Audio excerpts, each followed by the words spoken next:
Welcome back. If you're joining us, this is Katie on Scoreline. We've been talking about matters that have been making headlines in the world of sports. But now specifically, we talk about sponsorship. What is Kenya doing and different corporates in the country doing so as to support the different sporting disciplines that we have in the world? We're just seeing what other companies do. Emirates, for instance, sponsors of Benfica, just before the break we saw, actually they will take their time and just talk about safety, but with that, they're marketing themselves. In Kenya, or we begin with, what exactly is sponsorship? You are now the expert, Eric. Okay, thank you so much.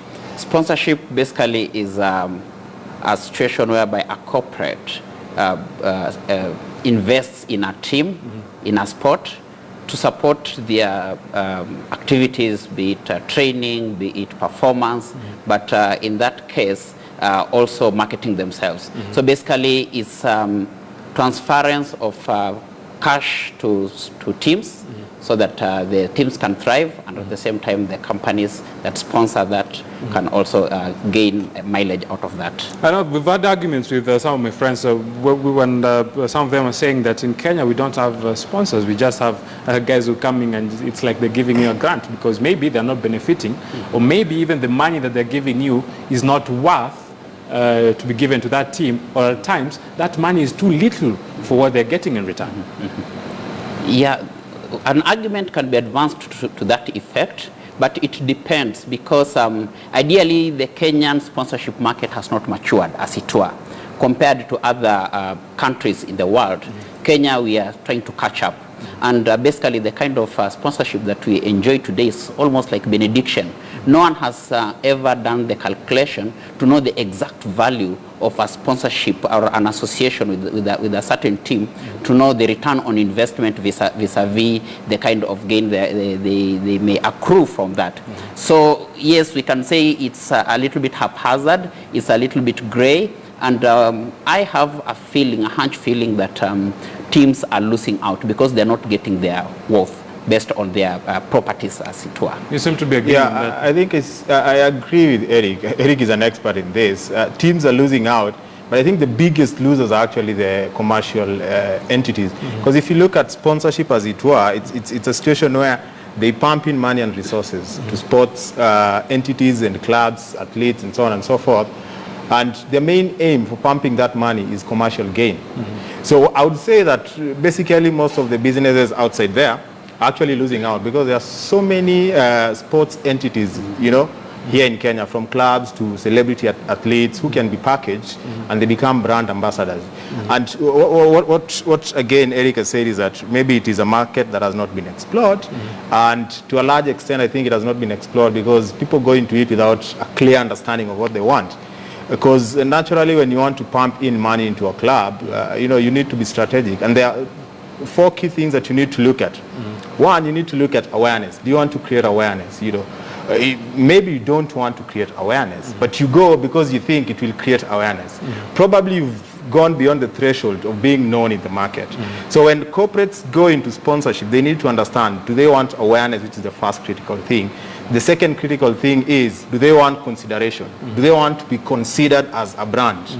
Then number 3, do they want their products or their services to be purchased? Then the last one, which I think is the most controversial, and people think that is the only reason why we sponsor sport, is loyalty.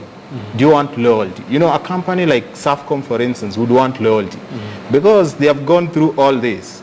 People know about Safaricom beyond this region. They're in contention with their competitors and they're beating their competitors. Then guys are still on Safaricom, they purchase their products. So if they go into sponsoring, they would go because they're looking for loyalty. They're not looking for immediate gratifications. They're looking for a situation where 10 years down the lane, they'll still be leading. And that's the issue of most corporate sponsors here in Kenya, because they're looking at, already there is no serious competition in the Kenyan market. Why should we pump in a lot of money? And then there is this whole idea of hooliganism that might rub on the theme of our brand the wrong way.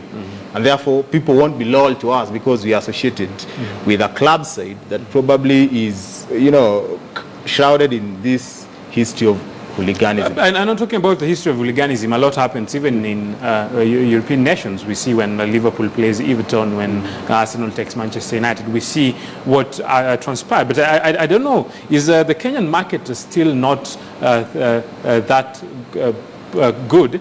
Because you'll see, like, for instance, Cristiano Ronaldo, where his Nike deal is almost worth 35.1 million USD. That is approximately 21 euros.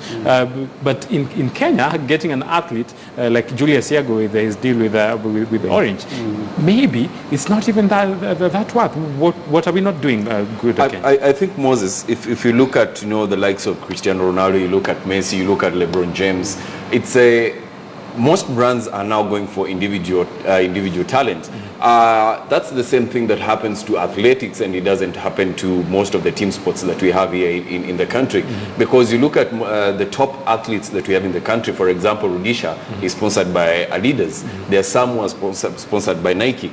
But now when you come to team sports, for example, let's say football, someone may want to sponsor a particular team, but this team, when you look at it, it doesn't have structures. I want to put in a particular amount of money into this team, but when you look at the team, it does not even have an account. Where does the money go to? The chairman or owner of the club. So that brings a lot, it brings in a lot of issues. And then when it comes to accountability, how will you account for, a particular amount of money that you are given? How did you use it?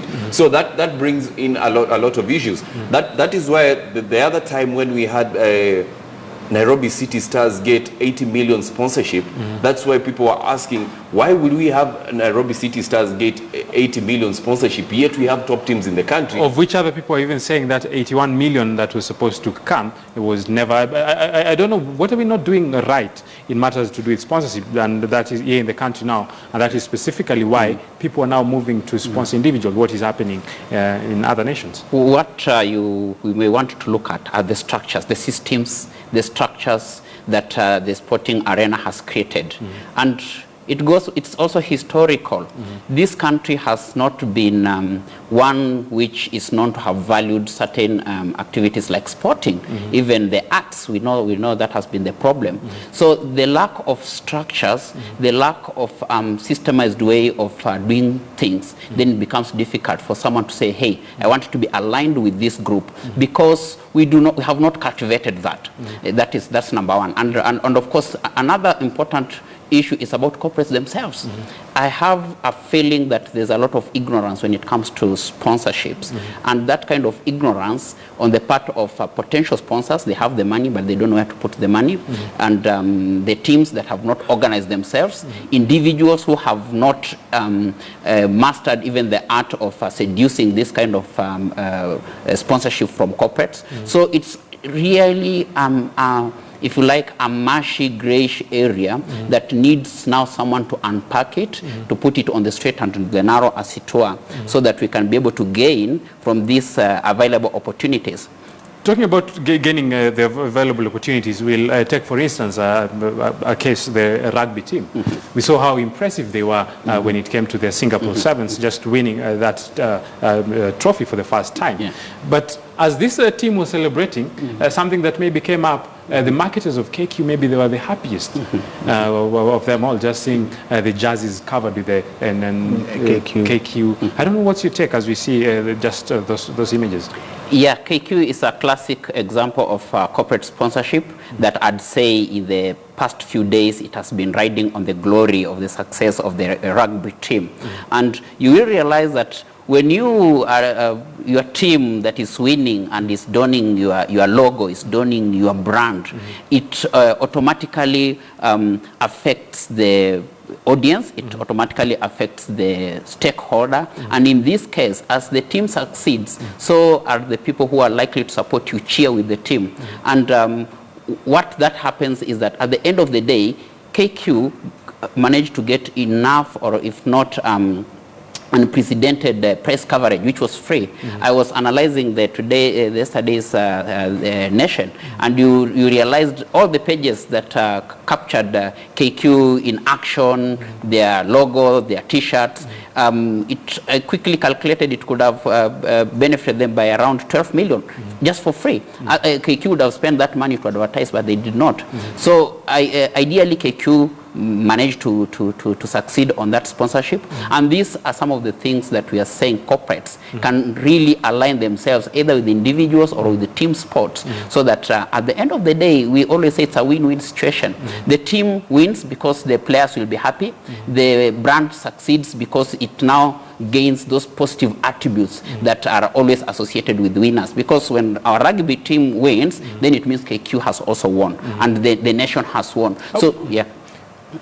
Maybe in general, are other companies missing out on I think this? Because other companies are missing out big time. You know, if you look at team sports like rugby, for instance, when KQ is sponsoring the shirt, it goes without saying that the shirt will be KQ.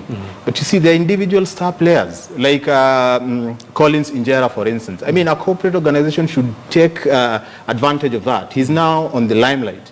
You know, he'll be appearing in so many talk shows, media coverages, and they need to ride on that. And do what? Brand him.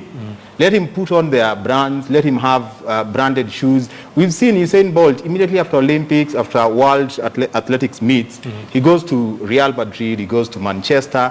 But one thing that remains constant with him is Puma. So wherever he's going with Puma. So corporate organizations should also take advantage.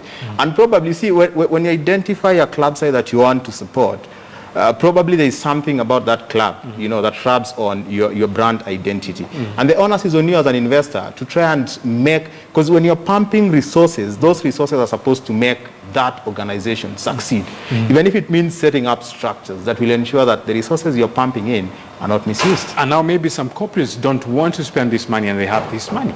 Corporates have money, but you know, I think character plays a big role when it comes to, you know, getting these sponsorship deals. You look at an example of Maria Sharapova. When she was when the news came out that she'd used the meldonium, we had many sponsors pull out, saying, you know, we cannot be associated with a person who is into doping. An example, I think Erica told us before, you look at Tiger Woods, when he had, you know, extramarital affairs, many sponsors, including Nike, pulled out. So I think character really plays a bigger role when it comes into this. When Nike came out to sponsor LeBron for a lifetime, you know, they saw that this is a person, if we are sponsoring him for a lifetime, he has a big impact in basketball in the world, not only in the USA, but in the world. That is why you see him all over. He's a huge, you know, a huge brand on himself, as he said. So when some of the corporates, I think, look at the teams that we have in the country, and I will go back to football, why would I go to sponsor a team that, you know, after a few matches, if the referee will, you know, probably something happens, it will be chaos. And then after that, I will be the one who will be associated with chaos just because something happened in a football match. And now that's where we bring in matters to do with hooliganism here in the country. Because football, for obvious reason, is one of the most watched sporting events, not only here in Kenya. How does the negative aspect of maybe fans of different supporters of different clubs affect the attributes of if a sponsor wants to come in? Okay, before we understand or unpack hooliganism, it's, I think we better understand where, how does this sponsorship work? Normally what happens, like I had indicated before, sponsorships works because you want the attributes of a sport to be transferred to the corporate. Yeah. So basically what we're trying to say is that if I keep on associating with you, my attributes will be rubbed off on you. And therefore, when people see you, most likely they'll be seeing me. And so because different sports, different stimuli generate different kind of characteristics, then you want to ask yourself, if this event is associated, say, with hooliganism, what will happen to my brand? Because if I'm sponsoring as a team, if I'm sponsoring an event, and the people associated with that event, with that sport, generate negative attributes, become hooligans, definitely that kind of image will be transferred to my brand. And now that's when we now talk about the subconscious image transfer, because a lot of fans will be there cheering, a lot of fans will be there just enjoying the different matches. But what they see, what the other maybe organization have placed maybe on the banner, on the posts, on the wall, at some time it just sticks to our mind, and maybe even will influence us in buying an item. Just, I enjoy watching this because it's those moments that maybe a goal has been scored, those moments, the jovial moments in a sporting moment. Take a look.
There is product placement, there is just advertising on billboards, advertisements on these rally cars. Are we going to be able to get on that level in the Kenyan market as we wind up? I think we are getting there, because if you look at the Kenyan market, I think there are lots and lots of brands that are coming into the Kenyan market. And that makes it, very easy for brands to start that competition and to look beyond the traditional marketing strategies. And probably marketing and advertising executives will have to think outside the box and start thinking of how to tap on, the attributes of different sports sides, different athletes, and rub it on their brands.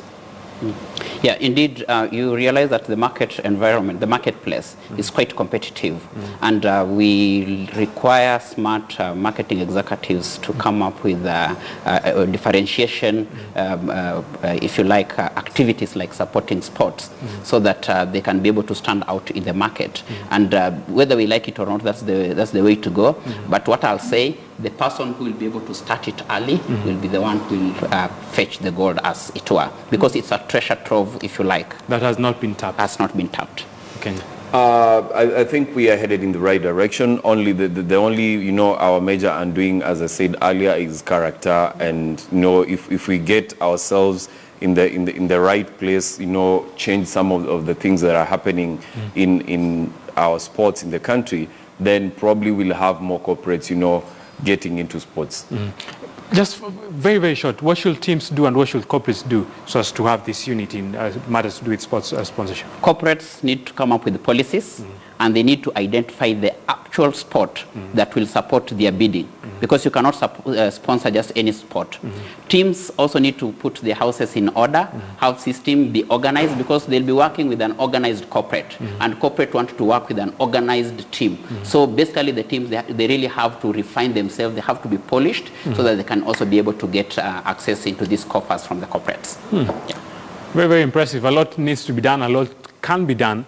The market is there, shares are there, so it's how well are we going to be utilizing what we have so as to build this sports sponsorship. And teams actually, they also need to prove their worth, so that if a corporate comes in and maybe pump in some money, they also get the worth that they deserve. And with that, we're going to wind up today's edition of KTN Scoreline. My name is Moses Wahisi. Have a lovely afternoon.